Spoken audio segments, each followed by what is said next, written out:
Well, good evening, ladies and gentlemen, and welcome to the August 2024 meeting of the Garden State Vintage Stock Car Club. And tonight we have a very special guest with us to continue our interview series of race drivers who have competed in the state of New Jersey. And we welcome tonight, have a nice round of applause for Johnny Luhrs. Johnny was one of the numerous drivers who came out of the Farmingdale, New Jersey area to compete. And John, welcome to our club tonight. And we'd like to ask you to start off, what kind of led you into auto racing as a young guy in the 1960s? What made you become a stock car driver? When I was probably only like 9 or 10 years old, I went to the track I rode my bike from my house, it was 2 miles, because Pop was the kind of Pop that told me, you gotta do stuff for yourself. Right. And but he would pick me up. There was pay phones at the time at the track. Right. When the feature started, I'd call him, and we had a meeting place, and he would bring me back home. But I always wanted to drive a race car. So you went to Wall Stadium as a young guy. Who was your favorite driver when you first went there? Probably Tommy Elliott. Okay. Now, did you start racing a stock car right away, or did you do something like a little drag racing? Oh yeah, for years there wasn't no big like supermarket in Farmingdale, so we had to either go to Freehold or Asbury. And just before the circle on Asbury Avenue, Farmingdale, there was this coupe sitting there for years. Right. And it was the smaller coupe, it was the business coupe. Okay. So I said, you know what, I want to see why that's just sitting there. So I rode my bike, knocked on the back door of the house because the front was the Highway 33. Right. And the guy come out. I said, you want to sell that Ford Coupe? He said, it's no good, it's junk. I said, well, he said, the rod was knocking, and I made it home, and that's where I parked it probably 4 or 5 years ago.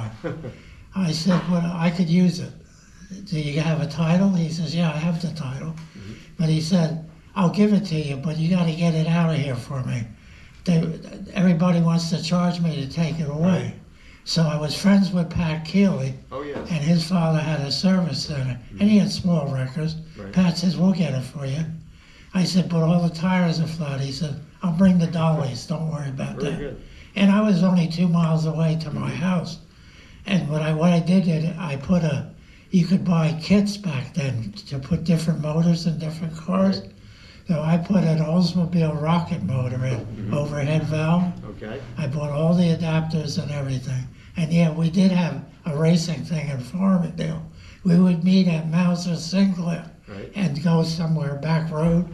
Sometimes even on Highway 34 we would race.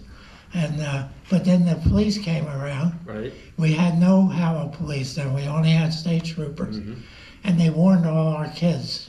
Came to my house and told me, we got to crack down, we can't have this. Okay. And he says, and I said, well, he says, you better stop what you're doing. Because if you get pulled over, you'll be charged with racing on the highway, you'll automatically lose your license. Wow. And he told me some other things. So that's when my pop says, if you want to race, go race where it's legal. And I said, yeah, but I don't want drag racing. I want to run it like at Wall Stadium. So years passed, and then that same car, I took the motor out and sold it to some guy that wanted to put in another Ford, I don't know, 39 Ford, but the frames were the same. Right. So he could use all the adapters and the bell housing. Okay. And then I I bought a motor off of Matty McMahon. Oh, the purple Ford. Well, no, but I'm getting ahead of myself. First, I drove novice with that car. Okay. I made my own roll cage, and Carl Gardello, I couldn't weld yet. Oh, yeah. He welded it up for me. We were friends. And he did that, and then I ran. The first time I ever raced a car was in 1962. And my pop pulled me there to Wall Stadium with a chain, because that's the only way I could get there. And I went out on the track, and to be honest with you, it wasn't nothing like it looked like from the stands. The guys kept bumping in the back of me and stuff, because I guess I was too slow. And I told Pop, I don't know. He says, that's been your dream since you were a little guy. Don't give it up. Right, exactly. So the next year, Carl Gardella built a flathead motor for me. Now, for our listeners, Carl Gardella was a very well-known car owner and builder, and drivers like Lenny Brown ran his cars. Lenny Brown, yeah, he used to drive for him, Yes. yep. And so he built me, he was a big Chevy guy, you know. He was funny with me. He said, oh, I don't know about building a Ford. And the first time I brought it there, he was telling me all he was going to do to it. He said, but cover it up with the canvas when you leave. I don't know why anybody know I'm working on a Ford. Yeah. But he made it fast. He really did. Well, That was a flathead? flathead Ford. And then the second year, with that motor that he built, I won the championship at Fort Dick Speedway, and I finished second in the points at Old Bridge. And then I raced, I think, one more year novice, and then I don't remember too much. And then what happened, I decided, oh, time to go modified. And we took the same car, and I got a motor from Matty McMahon, a Ford 312 motor. Wow.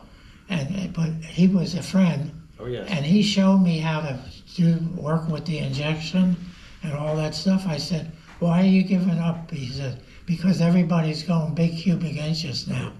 So I think he changed to a Buick or something, Okay. if I remember right. But he helped me out with that. We didn't set the motor back or anything. A lot of guys didn't have Right. to. But the car handled terrible as a modified. Well, I got a question for you. Speaking of that car, as I recall, it was white with red trim, and the number was kind of unusual. It was ZX3. What was the reason for ZX3? You know, everybody's gonna laugh. I wanted number 3 because Okay. it's my lucky number. Somebody already had that. Remember, you couldn't run the multiple. Right. So then I figured, let's go X3, Okay. 3X. Right. But there was guys have that already. So I said, I'll just put a Z in front of it. Oh, great. Because there was like the XL1, that was common back then. Yes. Yeah. And then they had an Edsel XE1 too. Right. Right. So the same, the ZX3, because I remember that car. It had the one you ran as a novice. Was that the same exact car that you ran as a modified, just with the modified motor? That's the one I put the Same modified one. motor in.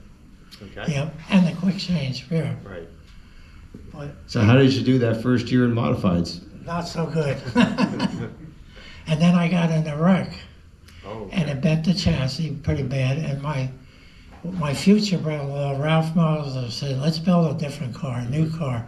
And he found a Chevy Coupe, I think it was a 39 Chevy Coupe. And we stripped it, we did it right. We just used the shell of the body, took everything off. It had the frame, and him and me, I was still in school, and he would take it. No, I wasn't in school, but we would work on it. I had a job at Mauser Sinclair too. Okay. But she put up with us working on this car. Ralph was funny sometimes. A guy would come, want a grease job. He said, we're all tied up today. And that's how that went. We built that car in about 6 weeks. Wow. Was that the number 32? 32. That was Ralph Mauser's football number. Oh, okay. That's how we got that number. And he would do stuff, to the car, but he couldn't weld. But I was taking welding in Freehold Regional High School, and I learned how to weld. I couldn't weld when Gardella welded it up for me. I could bend it and everything. I did it the old school way, but between the crotch of a tree, Yeah. Well, you did stuff like That's that right. then. Yeah. So it only took you 6 weeks to. I remember that was a beautiful car. It was. Well, it wasn't like- when we first, it was primed, All right. and it had a great big 32 number. That's all it had on it. Right. Well, I remember when it came out, it was nicely painted. After it was all primed. That was the next year. Yes. Yep. Still had the Ford motor in it, though. And that you ran that car primarily at Wall Stadium. Yeah, yep. So what was once you started running that car, did you feel like, okay, now I'm a real race driver? Well, I got used to it pretty fast. I had to get used to the power and the speed for a while, you know. Right. But it seemed to handle right away. It handled good. And I was very comfortable with that car. I even ran it on Trenton. Oh, wow. But you had to take the fuel injection off. That you had just the carburetor. I ran it once when it was a mile, and then I ran Durienzo Sportsman car when it was a mile and a half. Right, okay. And actually, I missed saying about him. After I had the modified, and one night I was working on it, Ralph went home. I was doing whatever. We used to make a list, you know. And then what happened? A man came and said, "Hi, I'm Ralph Durienzo. I own Allied Diesel." Oh, yes. And he says, "Would you be interested in driving my Sportsman?" I said, "I can't give you the answer tonight. I got to talk it over. Me and Ralph are kind of partners in this car, you know." So when Ralph came the next day, I said I got offered a ride, but only in a Sportsman. He said, "Take the ride," he told me. Really? Okay. And I said, "What about our car?" He said, "We'll just have it standing by." Huh? Okay. But then one time when I was in the service, got out of the service, I was in National Guard. And we used to go to Camp Drum, New York Right. for 2 weeks every summer. That bothered me because I'd missed my races. Right. Anyway, and then what happened, Ralph told me, "Take the ride, don't worry about it." And I think one time when I was at Camp Drum, Danny McLaughlin, something was wrong with his car. So Ralph told him, drive our car. And Danny was surprised. He said that 312 Ford motor put out more power than his Really? 350 Chevy. Wow. But he wasn't so happy with the handling. I don't know, everybody's different. You find that out in time, Yeah. you know? That's interesting, talking about Ralph Durienzo with the Allied Diesel 29, because I recall Bob Finger driving that car also, driving for Ralph. Bob Fingers drove it a while, but he wrecked like 3 weeks in a row. And the last wreck, he was on the side and somebody hit him right by his head Remember with that. the bumper, and they thought he was sick, Remember but that. he was fine. And then I forget who drove it, and then they overheated the motor and didn't pull off. And Ralph came to me and said he cooked my motor. Whoever that was, they got to let him go too. Then I was good friends with my neighbor that raced. I can't think now who it was. Tommy Comerford. Oh, yes. Well, he was an operating engineer, and they sent him to Allied Diesel for some parts that they ordered. Right. And so he happened to talk to Ralph about it. He said, "Do you ever see Johnny?" He says, "Yeah, he lives a block or two away from me. Well, what do you want?" He said, "Tell him I'm interested to have him back racing." I said, "Oh." I said, "I don't know." I said, "I have to go talk to the guy." Yeah. Oh, I talked to Ralph. I told him I'll come back, but you got to buy a Troyer car. That's a must, I told him, because that's when the Troyers were beating everybody. Right. And he didn't want to do that. Oh, So okay. so that never happened. You had a good relationship with Ralph. He must have been impressed with you because you were just a young guy, and he must have thought you were pretty good behind the wheel. Well, the first night in the car, Ralph Mauser still came to the races. He was like, had my back, you know. I pulled off the track and he's holding 5 fingers up. I finished 5th with a Sportsman car. Okay. So that was good. His car handled, but I drove another car one night that handled better than his. Right. Now, as I remember, back then did Ralph give you like a deal, like if you were first sportsman, that he would give you like a little bonus from the purse? I would get 50% instead of 40. Very nice. Yeah. It was nice too, you know. I used to go to the track with my helmet and a bowling bag. I didn't have to do anything, you know. That's really good. But I enjoyed having my own cars, though. What? You always enjoyed building your own, John? Yeah, I built them from scratch, all of them. What? Except the one me and Ralph put together. He deserves credit on that one too. Right. Now, how about the Allied Diesel 29? Again, you said you came to the track with your helmet, but did you work on that car too, like during the week at all, help set it up? Now, Ralph was funny about that. Really? He had to work on it. So one night I wrecked it during the practice laps, but it was something in the steering broke. I went in turn one, and I had no steering, and I tried my best. I floored to try to spin it, but you only got 6 seconds of time. Yeah. Well, I hit the fence pretty hard with the right front. Ralph come to the track. He said, "What happened?" I said, "I'll come help you this week." He said, No, I just burned the midnight oil. Really? He liked doing it himself. That's interesting, He yeah. built his own motors and everything. Is that right? The first time I drove that car and finished fifth, I told my wife, Linda, I said, "I don't know if that car is legal. Motor seems to have an awful lot of power for a sportsman." But it was, because he got tore down one night. So. Yeah. Now, moving ahead a few years, 1969, you became the Wall Stadium Sportsman Champion. Sportsman championship. Back when the Sportsman ran with the modifieds, that was quite an accomplishment. But the problem was that I became the champion, but Ralph D'Orienzo was not the champion car owner. That happened because of that wreck when I defense. My wife called me to come to the back gate because she didn't know what happened, you know. I came to the back gate, and then this older man came up and said, "You want to drive my car tonight?" I said, "What kind of car?" He said, "Sportsman." So he said, "Come on, I'll go show it to you." His name was Herschel Truax. Do you remember him? Yes. Yeah. And I took actually, Charlie Kremer got me to ride. Right. Okay. Charlie Kremer helped him with the car. They did the setups and everything. Right. I took that car out with no practice laps and everything. And I took it easy for a couple laps. I got used to it, you know. Right. And I forget who said that. He's not going to do anything. Charlie told me, "Yeah, he'll go. He's waiting. He's testing the car." Yeah. Huh? Right. And I finished real good with it. And Herschel wanted me to keep driving for him. And I thought about it, but I said, I can't just leave Ralph You were like loyal. that, Yeah. you know? And so, but then Herschel, it wasn't too long, maybe a month or two after that, when he passed away. Oh, really?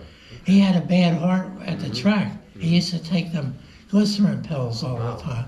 And I used to tell him, should you be doing what you're doing? Yeah. He said, "If I can't do it, I just as soon die." Oh my gosh. I don't know what happened to the car after that. Yeah. But you finished up the year That with was 92. That was funny. It was 29 backwards. Oh, that's right, the number 92, the coupe. Yeah. Yeah. That's a nice little car. He was a nice guy, Herschel. Yeah. Huh? Yeah. So you finished up 1969, you became a Sportsman Champion. And then, as I recall, you started branching out. You started racing on dirt. How did that come about? I didn't like dirt. No. I did not like dirt. No. What led you over to dirt? I guess East Windsor you raced at. Well, I had a problem at Wells Stadium, and I was Oh. suspended for a period. Well, that'll do it. What happened? And What happened that got you suspended, John? a fight. No, not Johnny Luhrs. Yeah, oh yeah. All right, tell us what happened. It was between me and Mel Kane, and I only gave him one punch, but I broke his jaw. Oh no. And so it said on the thing, suspended for life and all that stuff. And then I forgot by the next year I was allowed back, you know. And then I drove for Kevin Conover Oh yes. in a limited sportsman. And he's still around, but I'm worried about him because he hasn't been to the races Right. this year. And he's the kind of guy you would never know if he passed. He wouldn't have nothing in the paper. Yeah, very I mean, private. He was a private kind of guy his Yes. whole life. Yes. But a good person, Oh, though. very much. But yeah, I recall you, Kevin I remember him with the number 66. Yeah. Right. And so, along with running for Kevin, mentioning the dirt, I remember you racing at Windsor, and that was your own car, one that you had built? Well, what happened with that? Ralph finally decided, let's sell the car, you know? Oh, okay. I After you said, won the title. we'll split it 50-50. But we sold it to his brother, Billy Mauser, and he turned it into a dirt car. and I drove for him Okay. at East Windsor? East Windsor. Mhm. And then I didn't like dirt then, and I didn't do the bad, but it was kind of like driving an asphalt car on dirt, though, you know. Yeah. The frame would bottom out and stuff. But then Ralph, I don't know what he did with it. He sold it or something, and then he built it. He had another dirt car, and I forget who drove it for him then. What? Didn't he? Wasn't it a 3X? 3X? Is that right or not? Because I remember, I thought it was a Mauser 3X that maybe one of the Taylor twins, Lee or Larry, drove. It was the Taylors. Now that you mentioned, That was drove your car. for Billy Mauser. Yes, that's what I remember. Yep. Okay. Now, were you affiliated with that team at all, or no? No. Not at all? I used to go watch it, you know. I just didn't like dirt. I don't know. What? Well, it takes us into the 1970s now. How much longer did you actually keep racing in the 70s? I would say all the way to the 80s, Okay, right on through. but it's hard for me to remember. What happened later on was I built my own cars. Right. I built a coupe first. I ran that, and I forget where I finished, but good. And then I sold that to Eddie Crotchfeld, Okay. because I enjoyed building one as much as I did Right. driving one. And so next year I built that. No, it wasn't a Pinto body. It was a Cavalier? no. It was a Mustang body, Oh, okay. and it was the Swissville Inn. Yes. I had a sponsor that year, and then the fuel injection stuck one night, and the car was done. Yeah. It was done. I'm lucky not to happen to me. Right. In fact, Gil Hearn and Harry Reid, they both pulled over there and got out of their cars. They said he's got to be hurt this time, or something worse maybe. Yeah. But I was already getting out of the car. You're tough. They couldn't believe that. They said, "Does anything bother you?" I wasn't shaking, nervous, or nothing, you know. Pretty good. But before the car hit, I said to myself, "This is gonna hurt." Yeah. But it didn't really. Terrible next day though. I had black and blue from Oh, wow. and then it hurt the next day. Yeah. Now, I recall you had race cars for your grandson, correct? Oh yes, they say I was in racing 30 years. It was more like 50 because I was involved with my grandson. Kyle drove my sportsman car. That's Kyle Reinhardt. Yeah, and David Reinhardt drove my modified. Right. But then one day, David came to me and told me he didn't want to race no more. So I sold the car. Right. But they were bought cars. I didn't build them. Right. And then Kyle came to me and said he wanted to run sprint cars Yes. on dirt. I said, do what you want to do, Yeah. you know. I said, I'll sell it. And I sold it to All Patch was their Oh, last yeah, name. Trevor Olsbeck. Yeah. Yeah. And he did well with it. Yes, he did. Yeah. Well, then, who was it? Sam Riggleman drove your car too? Oh, yes, that was my next door neighbor. Okay. It's funny how that happened. This kid, I moved and was living on Merrick Road. And I had a pole barn put up and everything. Right. And concreted the floor, the whole 9 yards. And we would be out there working on the car, and this kid would be staring in the window. But if we looked at him, he'd run away. Okay. So, I don't know, then we got to know the people next door. And so we let him come. He would keep the shop clean for us, Nice. wipe off the tools at the end, put them away and everything. And I used to take him to the races every Saturday night, you know. Right. And then he grew up. I got him a quarter midget. Right. He ran that for a few years. And then, let me think now, make sure I don't mess up. He was past the 16th year. That's as long as you can run it in a Right. quarter. But then they came out with the bandoleros. Right. Oh, yes. And I got him a bandolero. I bought that from Tom O'Rourke was Oh, selling yeah. them. Right. And he did well with that. He finished runner-up. He didn't win the championship, but he was runner-up. Right. And then I put him and he was small for his I age. remember him, yes. And I put him in my, I think it was a modified, wasn't it? Or a sportsman. Sportsman. Mhm. I put him in that, and all my friends at the track said, he's gonna wreck. He still looks like a little kid. I said, kids wreck. I could Yeah. get anybody else in the car and they might wreck. But he didn't wreck. Right. But he did, I think he got Rookie of the Year, if I remember right. Yeah, he won a feature too. Yeah, I think he did, Yes, he yeah. did, yeah.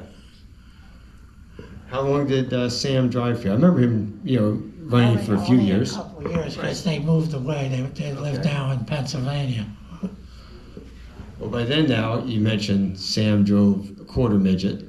Did that get you involved in the quarter midgets? Because I know that was your next step, quarter midget racing. At one time in the quarter midgets, I sponsored 4 kids. Right. Complete sponsorship.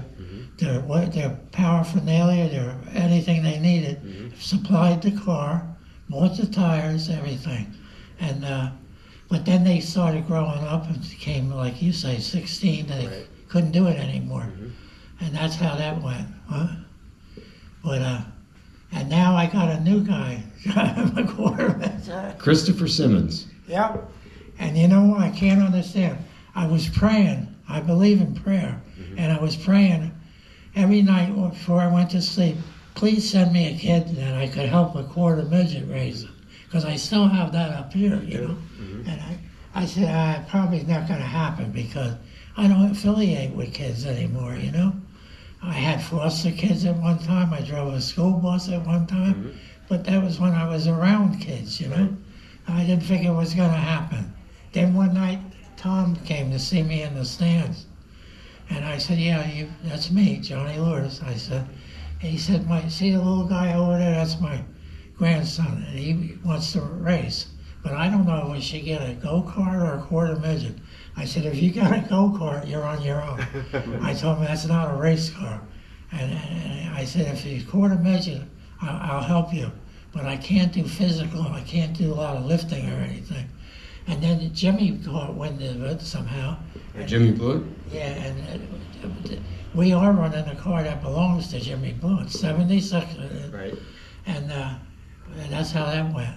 And Christopher, he's doing good. He had a very good rookie year. And he's getting, this year, I believe he's going to win next week. I really do. Huh? We'll have Christopher come up here and say hello. He can't He's, hear. you That's all right, don't worry about it. want to get him, Tom? The Tom we're talking about is Reverend Tom Simmons. He's the chaplain with Racing with Jesus Ministries at Wall Stadium. Does a wonderful I knew that job. when he came to see me because I seen him go up there. Okay. And I said, I wonder why he's coming over here. I think God put us together, I really do. So he is. Well, fans, here he is. Here's Christopher Simmons, one of our top young racing drivers. Yes. Say hello, Christopher. Hi, I'm Christopher, and I got 2 wins in my quarter midget racing, and I got second a few weeks ago in the quarter midget racing at Little Wall Great. in Wall Township, New Jersey, and been racing. This is my 2nd year racing. Doing great. And Mr. Luhrs is a big help. Yep, he's my crew chief, as a matter of fact. He's Excellent. called me that ever since we started. That's I it. am your crew chief, you got that right. Yeah. So it's a lot of fun working with Mr. Luhrs on the race car. Yep, Okay. You learned a lot from him, right? yeah. Okay. Christopher, great to have you here. Thanks for joining us. Okay. All right. Great race driver. Okay. That's good. I see you're teaching the new generation of race drivers, John. That's great. He sounds like, and watching Christopher race, he's like really, really excited about doing it. Yeah, he does. We had a little trouble this year at the beginning because they promoted him to junior Honda, which they're faster and have more power. Right. And he took him a while to get used to that.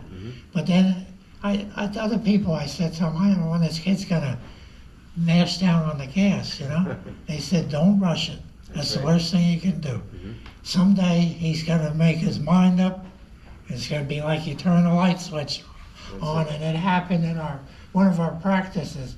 And then the next week, he led the feature for There you a go. long time. Mm-hmm. Huh? So he's ready to go. It must be fun for you, John, to see Christopher doing so well and to be working on race cars again. Do you work on them every night? No, when Tom works a lot on them, Mm-hmm. but when we do setups and stuff, then we make arrangements for me to get there like at 10:30 on Monday, and Right. we do whatever has to be Okay. done. Mm-hmm. But we work on it more than most probably. Huh? That's good. Keeps you young, doesn't it? Oh, that's the thing. Changed my life. Oh, that's wonderful. Because I'm crippled up. I felt that I was no use anymore, you know? But I knew if I could help some kid in quarter midget racing, I'd be fine. That's it. And Jimmy told Tom, do whatever he said. I told Tom, you gotta build a table and put the car up on, which makes sense anyway, they're too low to work on. Right. And he's learning, he don't need me much longer, I don't Oh, think. I need you. Oh, yeah, Tom needs you. Christopher needs you, and definitely Tom needs you, right, Tom? Absolutely. Yeah, but he's learning. I tell him to learn because I'm not gonna be around Oh, forever. you're going to be around for a long time. Well, I hope at least 9 more years, I've been praying for that, All right. so that I can see Christopher through his Nice. his quarter midget days Oh, that's anyway. great. But Tom says, no, you'll see him on the big track. I don't know, I'm getting old. No, it's One- nice. Yes, One thing Tom. about the car, it turns out that was his grandson's car. They bought it originally, the one that Okay. Christopher drives now. And it actually went through a couple different families and back to the Blewitts. John bought it for his son. Right. John Blewett III had it for his son. Right. And that's how, and then we ended up back with it. And turns out that was the original car bought brand new by his grandson's family for him to drive. So Well, it was all meant to be. full circle. Wow, that's great. See? The power of prayer, right, John? Yeah, Kyle won a lot of races with that Yes. car. It's neat now, along with being involved in quarter midgets, we see you at Wall Stadium every Saturday night, same spot in the grandstand. You still enjoy watching the races from the grandstand, just like the old days? Yep. But a lot of people used to come and see me from my days. Right. But they're all gone now. I don't get that many visitors any.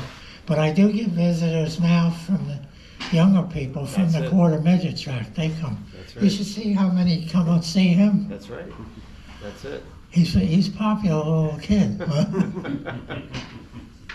Well, you mentioned, of course, we're talking about you being around the sport for many years. John received the Pioneer Award from the Garden State Vintage Stock Car Club 2 years ago, recognizing his achievements in racing, that he has been a part of the growth of stock car racing in New Jersey. And for that, we're very thankful, John, that you've been part of the sport for so long, and that people like yourself, that built the foundation for the sport we have today, and the fact that you're now training new drivers like Christopher Simmons to be the future of the sport. And for that, we really thank you. I'll tell you, I found out one thing when I was helping Christopher when we first started. All my other kids, the 4 kids that I sponsored, Right. they were older, like 10, at least 10. Right. They were a lot easier to explain things to. Mm-hmm. But Christopher's getting a little better with that now. I told him, you gotta tell us, if you go in the corner and the car wants to go straight, you gotta tell me the car is pushing. I'll make an adjustment. Or he doesn't like a loose car. Okay. Interesting. But that he complains about. Huh? You don't have to, and then you see him going like this with the wheel. Do we have any questions from the audience for Johnny Luhrs? None in particular? Okay.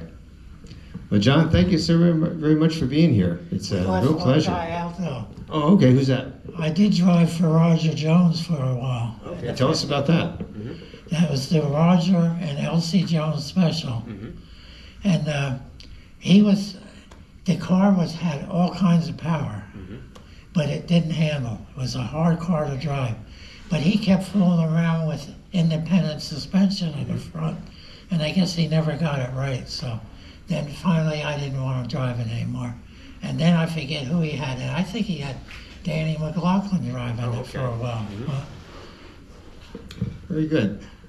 I'll ask you this. When you said, well, let's go back quite a few years, when you first moved out of the novice division and you started running at Wall Stadium in the sportsman modifieds, what was it like for you as a young guy to look over and there's Parker Bone, Joe Kelly, Tommy Elliott, Pete Frazee? What did you think as a young guy with those drivers all around you? Yeah, they were all good drivers, but they were all fair drivers too. Things were different back then, you know. I remember even me driving. If you say this guy went in the corner in front of me a little too hard Right. and got sideways, now they help you around. We used to back off That's right. and try again the next lap. Raced with respect. More respect back in the day. That's right. Well, John, that's why the Garden State Vintage Stock Car Club honored you with the Pioneer Award for your accomplishments, for the way you raced, the way you represented the sport, and that you still do. And we thank you for all you're continuing to do for the sport. You're building it for the future. And it's good to have you here. Yes, Ray. Did you buy a car from Bob Rossel? Yes, I did. After the Swissville car was destroyed, it couldn't even be fixed anymore. The fact the right front wheel almost came inside the car. How I didn't get hurt or anything, God had to be with me. That's all I could tell. Right. And yes, then I went, Gil Hearn told me, go see Bobby Rousel. He says, I think he's getting out of racing. He's going to build horse sulkies for Oh, that's them. right, yes. And he says maybe he'll say there's one been sitting on this trailer outside for a month at least now. Okay. So I went to, Bobby was a funny, different kind of guy. Yeah. So I went over there. He lived right next to Gil Hearn. Right. And I walked over there and I said, Bobby, you want to sell that car on the trailer? He said, do you see a sign on it? I said, oh boy. And so then he said, well, you don't have a car right now. I said, no, that's why I'm asking you. He said, well, I have to stop and think about it. But he only thought a few minutes. He said, it comes without the motor. It comes with everything else, the seat, the fuel cell, everything, radiator, everything. Right. He says, I want I think it was $2,500 for it. Wow. Good deal. Yeah, but that's about what cars were. Yeah. back Yeah. That's then. good. And so it took me a few weeks to come up with the money. Right. And he says, you don't take the car until you. And he was all He's a right. good guy. Yeah. He was different though. He would bring his car to the track, and like if he got in a wreck in the qualifying race, he wouldn't try to fix it. He'd load up, take it That's home. it. Right. That's how he was. Huh? And he never had help. He did it all by himself. Huh? Excellent car builder, though. He was a designer and a car builder. Yeah. Yeah. So that you ended up spending $2,500 and you had yourself another race car. That's what happened, yeah. Very good. That car didn't handle that good either, though. 'Cause Jim Hoffman drove it one time, Okay. and he said it's a very comfortable car to drive, but it does not handle good. Huh? Okay. But that was because Roswell made his own upper and lower. Another guy was full with independent front suspension, Right. and it wasn't right, I should have kept that car and just put. Now my Swissville had independent suspension car, but I used the Acla from the Ford pickup trucks, Oh, okay. twin I-beam. Oh, that's pretty cool. Yeah, and that worked. Oh, yeah, I guess it did. Yeah, that's good. Excellent. Well, Johnny, thank you so much for being here and sharing your stories with us and your racing history. And again, thanks for all you're doing, and appreciate your work with the quarter midgets. That's terrific. Ladies and gentlemen, our special guest, Johnny Luhrs. Thank you, John. Great.